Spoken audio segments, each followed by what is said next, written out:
Hari ini adalah hari penting bagi Bersatu. Kita mengadakan Perhimpunan Agong kali yang ke-6 dan saya baru saja menyampaikan ucapan dasar saya yang ini akan dibincang dan dibahaskan dalam persidangan kita kali ini. Dalam ucapan dasar itu saya telah menegaskan penting Bersatu terus kukuh dan menjadi parti abad ke-21.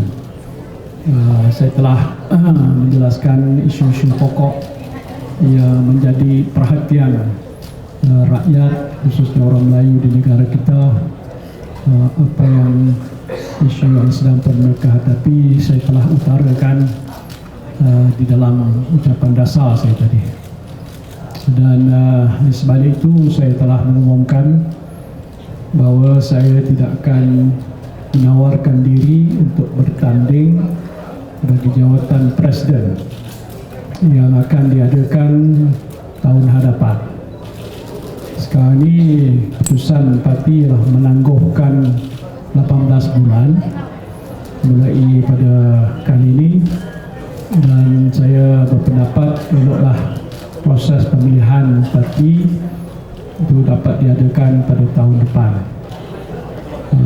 Pemilihan jawatan tertinggi ini diadakan di peringkat bahagian, bukan di peringkat Perhimpunan Agong. Bermakna bila bahagian selesai, maka semua jawatan-jawatan utama tertinggi di MPT ini akan terpilih, dan diharapkan proses itu akan berjalan lancar, dan bermakna saya tidak lagi akan hadir dalam PAT ini sebagai Presiden dalam perhimpunan yang akan datang. Itu sajalah. Tan Sri membayangkan pengumuman Tan Sri pada Tan Sri akan mengambil karier politik. Ya, secara tak langsung ke langsung, mana saya tidak lagi berhajat untuk cergas. Ya, saya akan kekal sampai bila-bila menjadi ahli Bersatu. Masa ini parti yang saya asaskan, dan saya yakin parti ini makin mendapat sokongan, apalagi dia bekerja bersama-sama dalam Perikatan Nasional. Sekiranya ada usul daripada bahagian-bahagian meminta,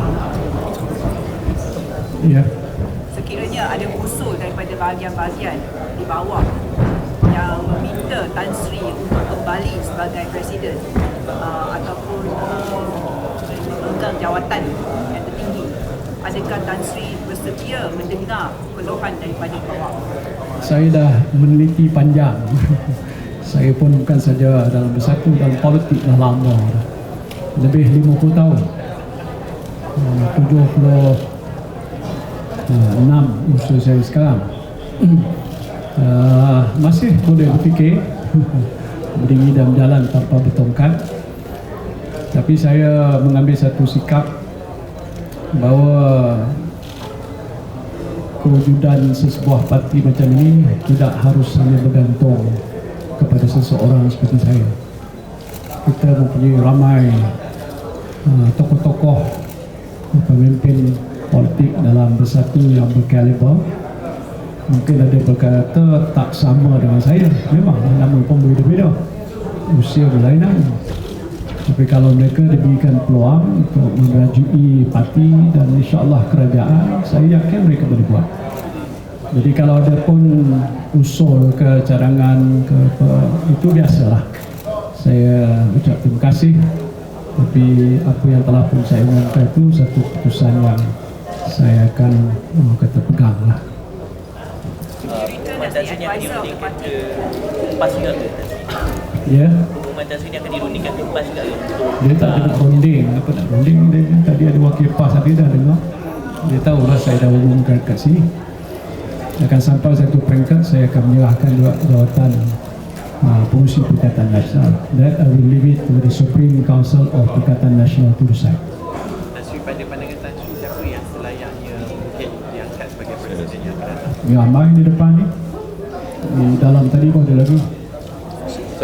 Saya nak maklumkan di sini. Tadi baru ucapan Tan Sri. Jangan persoalkan kerana kita belum buat keputusan untuk tidak menerima. Ini pasal apa yang nak persoalan ini? Tak apalah. Itu baru cadangan. And I don't want this to be a big issue. I'm telling you, all of us dalam MPT telah bersetuju. Tan Sri kata dia tidak mahu mempertahankan. Bukan bermakna dia nak letak jawatan. Dia tidak mempertahankan dan kita tidak mencadangkan sesiapa pun. Dan Tan Sri tetap menjadi presiden kita. Should your resignation be accepted? No. It will never be accepted. Okay. Your resignation be accepted, Tan Sri? No. Would you put your support behind any candidate later on as the president? It's not the issue of my resignation not accepted. I was telling you, I did not resign. Yeah. I tell you just now, faham tak ucapan saya itu bahawa pada tahun hadapan akan ada pemilihan. Yep. Dan saya menyatakan bahawa saya tidak mahu menawarkan diri untuk bertanding. Did I resign? Masih sekarang ni waktu saya ucap sampai ke tahun depan saya masih lagi Presiden Parti. Di mana itu akan hanya berlaku selepas pemilihan depan. So I'm giving like a prior notice to say that I will not offer myself. But juga saya sebutkan dalam ucapan saya tadi bahawa saya nak supaya semua pemimpin yang akan mewarisi kepimpinan saya duduk untuk bincang secara baik, secara istikawan, ronding, supaya bila ada keputusan pemilihan dibuat itu takkan timbul perpecahan. I would want to just leave the party and after that it's broken into pieces because masing-masing nak kata merebut jawatan dia menyebabkan perpecahan dalam parti. Sebab itu saya cadangkan, itu saya punya ucapan tadi lah.